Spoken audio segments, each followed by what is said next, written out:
bwana captain wa Kipigo FC. Tunaona mmeweza kudominate mchezo toka hatua za awali mpaka huko dakika za jioni mnakuja kupoteza kwa goli la free kick. Unahisi ni sehemu gani ambapo timu yako ilifeli mpaka mnafungwa dakika za jioni kabisa? Mimi nahisi kama timu tumecheza kwa nidhamu, tumewaheshimu wapinzani.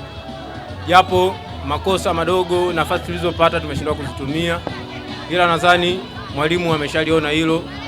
Mechi ya pili tutajitahidi, tutaanza pale tulipoishia, kuendeleza kile ambacho tulikuwa tumekipanga na mbinu alizotupa mwalimu wetu. Naam, mlikuwa na wakati mzuri sana toka mwanzo wa mchezo mpaka dakika za jioni, lakini tunaona mmepoteza. Lakini kuna raundi ya pili ambayo mtaenda kucheza pia na hawa wakiwa na aggregate ya goli moja. Una nini ambacho unaweza kukisema kwamba kinaweza katokea kwenye mchezo wa raundi ya pili? Kama mpira ulivyo, lolote linaweza likatokea. Tutacheza kwa nidhamu, tutapambana kadiri ya uwezo. Tupo nyuma goli moja, lakini kama timu tutapambana hilo ili tuweze kupata ushindi mechi ijayo. Bwana, mimi natakia kila la heri. Shukuru.